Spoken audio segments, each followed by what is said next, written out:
Je vais vous laisser écouter Nathalie Yam dans ses analyses. J'ai juste pris une petite portion que j'ai essayé d'introduire comme j'ai pu là.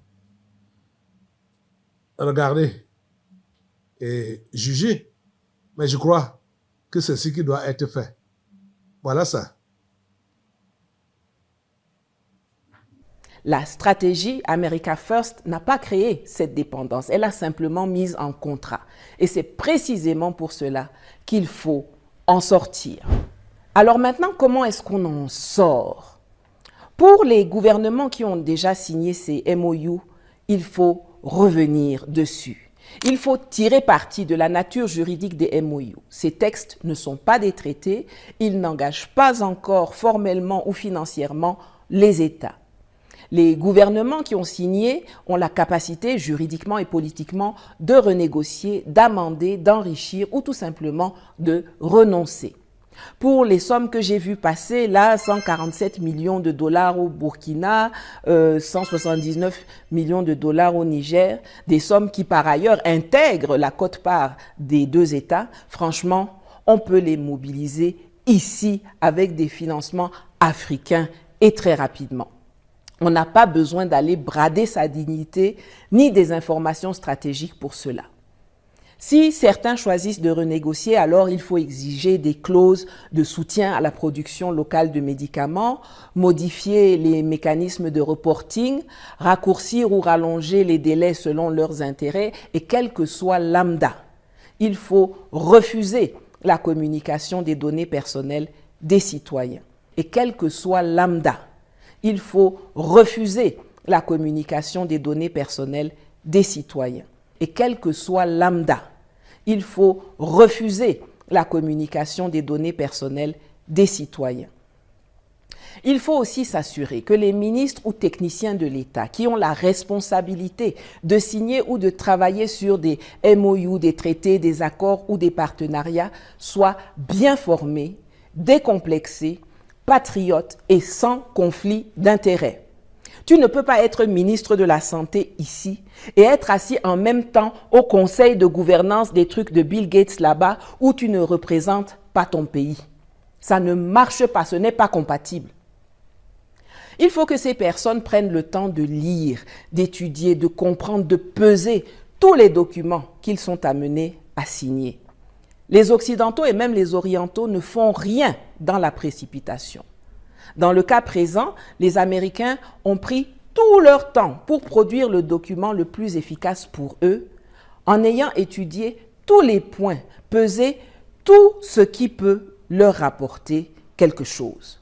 Nos gens ne doivent pas se laisser mettre la pression, genre « il faut signer d'ici 1 mois ou 2 ». Non. S'il faut 6 mois, 1 an ou 2 ans pour étudier le document et pour faire nos contre-propositions, on les prend. Point. Ceci nous amène à l'obligation de transparence. Les projets d'accord qui ont vocation à être signés au nom des populations et à engager l'État, ainsi que les accords finaux et leurs annexes doivent être rendus publics. Ce n'est pas un débat. Cette transparence permet aussi à l'expertise extra-institutionnelle d'en prendre connaissance et d'apporter sa contribution pour préserver les intérêts du pays. C'est cela qui sauve les Kenyans dans l'affaire d'America First. Ruto, lui, il n'a même pas laissé son ministre signer. C'est lui-même qui est parti à Washington pour signer le MOU là-bas en direct avec Marco Rubio. Mais comme au Kenya, ils doivent rendre publics les documents.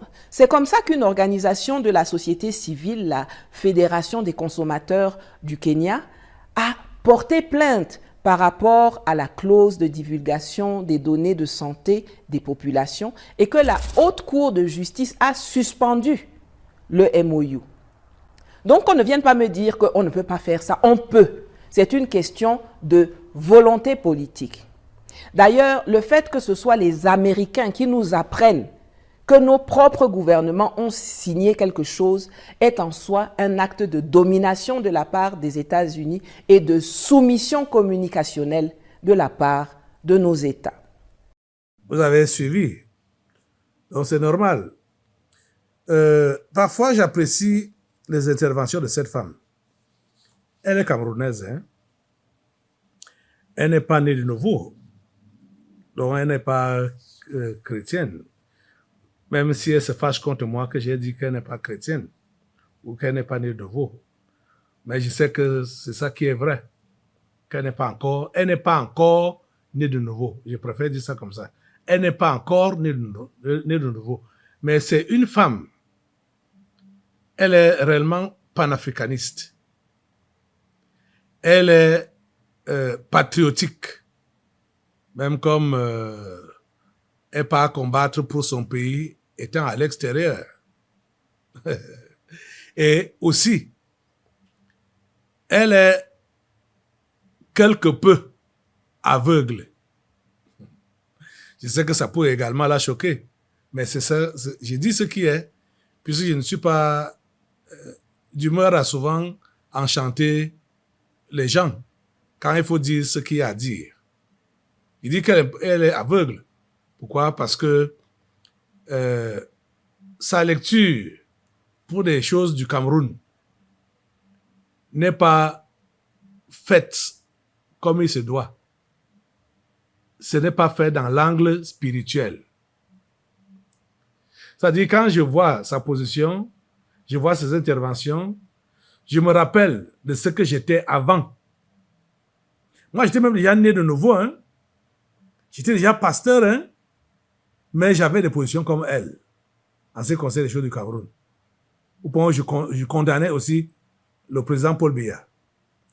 Je vous ai pu vérifier, je vous ai toujours raconté ça ici, que j'étais un opposant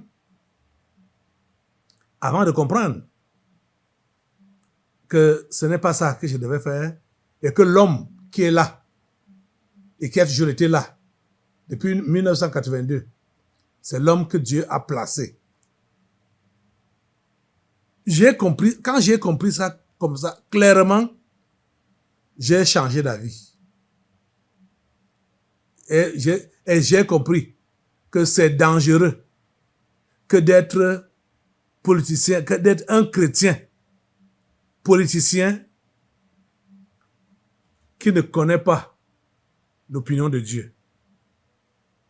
C'est dangereux d'être un chrétien politicien qui ne connaît pas l'opinion de Dieu. C'est très dangereux. Je veux même dire que c'est meurtrier. C'est suicidaire. Parce qu'en fait, ce n'est pas le travail qu'un chrétien doit faire. C'est le travail de politique pour la politique. Le chrétien doit recevoir l'opinion de Dieu. Et c'est par rapport à cette opinion-là qu'il va se prononcer. Si tu n'as pas l'opinion de Dieu sur une question, sur des questions politiques sensibles, en tant que chrétien, pardon, ne te prononce pas. Ça vaut la peine que tu gardes ton silence. J'ai voulu me prononcer en tant que chrétien dans les choses politiques par moi-même. C'est là que Dieu m'a arrêté net. M'a dit, ce n'est pas ça. Ce n'est pas ce que tu vois là. Ne suis pas le train-train que tu vois là dehors. Ne suis pas ça. C'était quand Frunzi faisait sa campagne pour les premières élections multipartistes ici au Cameroun. J'ai vu sa campagne qu'il avait tenue au stade Omnisport. Et dès qu'il a apparu à l'écran, il a fait comme ça, power! Le Saint-Esprit m'a dit clairement que cet homme ne peut pas diriger votre pays. C'était net. J'ai arrêté de regarder même les informations qui passaient à la télé et j'étais vraiment glacé. J'ai béni Dieu, hein, parce qu'il m'a souvent délivré des situations compliquées. Et le plus souvent, c'est comme ça quand il veut me délivrer d'une situation compliquée, il me parle fort. Je me ressaisis très vite. Il dit non, ça va. Ça va, j'ai compris. C'est comme ça que j'avais compris. J'ai engagé l'église à prier pour John Frunzi. Vous vous rendez compte? Et je sais que beaucoup de chrétiens sont dans cette erreur-là. Vous priez pour les gens que vous... Comme j'ai vu, je ne sais pas s'ils sont chrétiens ou si on croit, les gens imposaient les mains sur Donald Trump pour dire qu'il prie pour lui. Demander la bénédiction de Dieu sur lui, la protection de Dieu sur lui. Donald Trump, vous priez pour un esprit. Ok. Donald Trump est un esprit. Ok. Vraiment. Quand on est ignorant, ce n'est pas bon. Quand on est aveugle, ce n'est pas bon. C'est donc là la situation de notre compatriote Nathalie Yam. C'est une femme simple, une femme bien, une bonne femme qui aime son continent et sa nation, le Cameroun, mais qui ne comprend pas grand-chose sur le Cameroun. Je parle sur le Cameroun précisément. Il ne comprend pas grand-chose. Il apprécie le Burkina Faso, le Mali, le Niger. Je vais prendre seulement cet exemple-là. Que le Niger, dont le président est Abdourahmane Tiani, a félicité Paul Biya pour sa réélection le 12 octobre 2025. Nathalie, je ne sais pas si Nathalie est au courant de ça,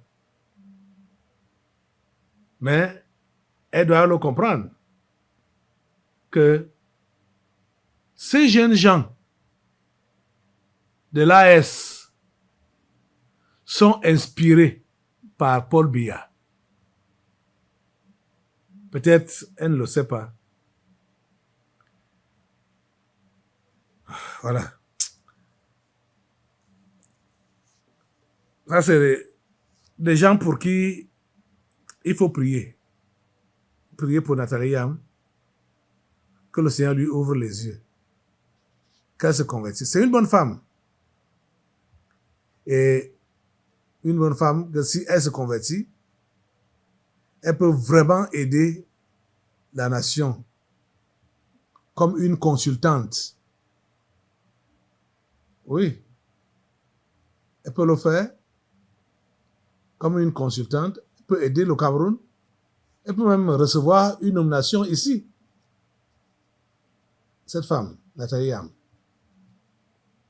Les pays de l'AS l'ont, je ne sais pas, ça devait être le Burkina Faso qui l'a nommé quelque chose là-bas, soit comme ambassadrice ou quoi là. Mais c'est une femme, j'ai dit c'est une bonne femme, Nathalie Yam. Que Dieu la sauve. Je crois que nous devons prier pour elle maintenant là. Assemblée, lève-toi. Pour prier pour cette femme. Ces analyses sont souvent pertinentes. Très pertinentes. Prions pour elle. Seigneur Dieu Tout-Puissant, je vais te recommander cette femme, Nathalie Yam, et te demander, Seigneur, de la visiter. C'est une femme qui aime sa nation, le Cameroun. Elle aime cette nation. Mais elle ne comprend pas tout. Elle ne comprend pas Biya. Elle ne sait pas que c'est toi qui as placé Biya depuis 43 ans déjà à la tête de ce pays. Elle ne le sait pas. Elle parle politique pour parler politique. C'est vrai qu'en analysant les choses naturellement et selon l'intelligence que tu lui as donnée, elle est pertinente dans ses analyses. Mais elle ne comprend pas quelle est ta volonté dans les positions qu'elle prend ou dans les idées qu'elle soutient. Elle ne comprend pas quelle est ta volonté. S'il te plaît, révèle-toi à cette femme. C'est une prière sincère que je t'adresse maintenant. Seigneur Jésus, sauve Nathalie Yam. sauve-la. C'est vrai qu'elle n'est pas aimée par ce mauvais gouvernement. Elle n'est pas aimée par ce mauvais gouvernement. Ça, c'est clair. On a attenté déjà à sa vie plusieurs fois. Et voilà des choses qui ne font que donc la pousser à vraiment repousser en quelque sorte sa nation d'origine. Mais Seigneur, elle ne comprend pas que les gens qui sont au gouvernement là, ce n'est pas toi qui les as placés. Et que ces gens, on doit les combattre au travers de toi. Parce que c'est toi qui dois les enlever, c'est toi qui dois les combattre. Nous, on doit se mettre à genoux devant toi pour te dire, débarrasse-nous de ces gens. Elle ne comprend pas ça. Elle prend la chose humainement. Elle prend la chose intellectuellement. S'il te plaît, Seigneur, sauve cette femme. Nathalie Yam, sauve-la. Seigneur, sauve-la. Révèle-toi à elle. Révèle-toi à elle. Tu lui as donné de l'intelligence. Tu lui as donné la sagesse.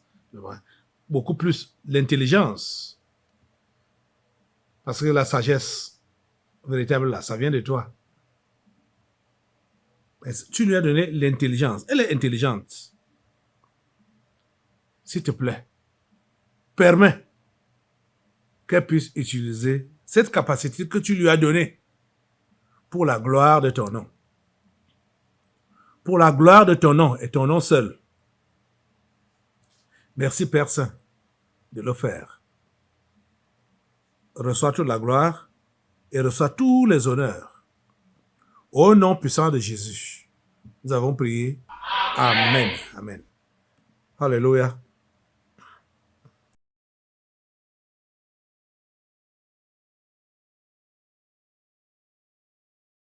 C'est qui là? C'est moi. Toi qui?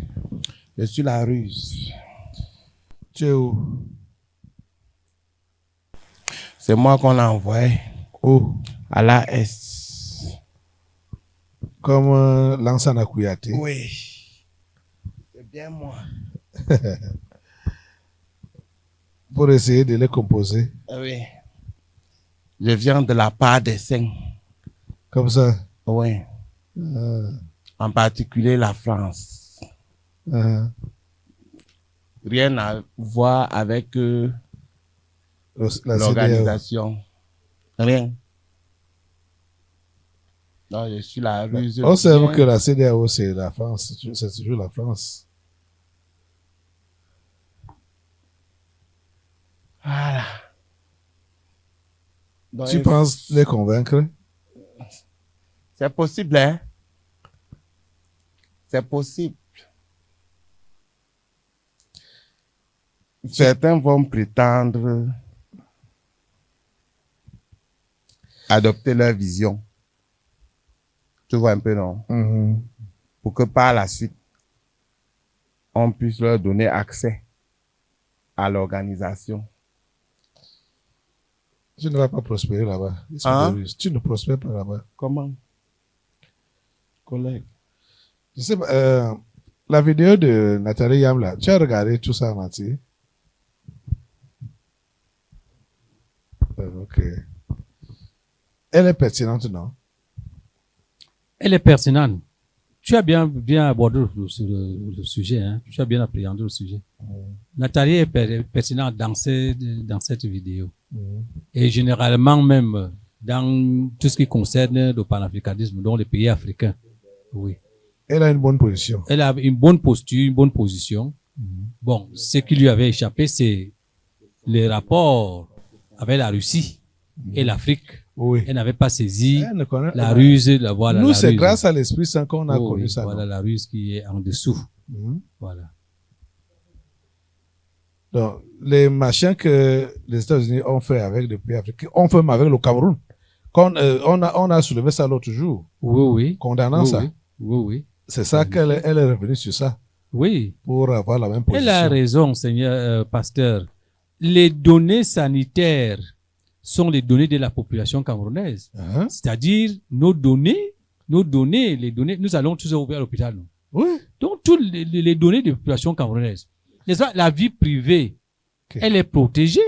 Ouais. Donc,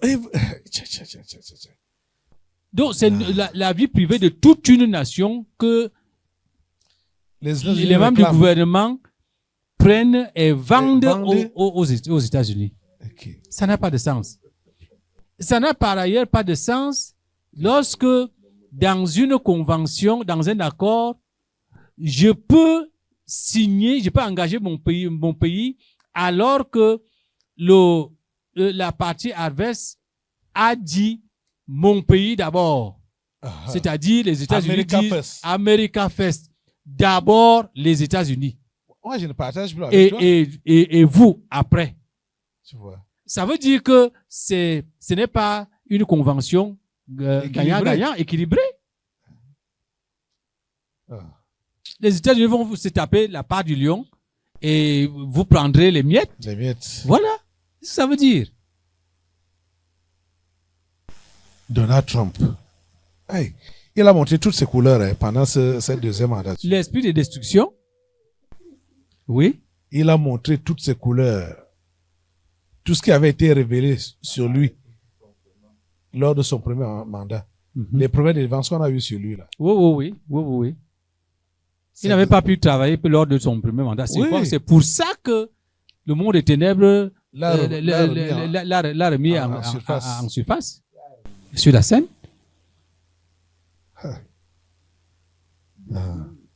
Regarde le regard.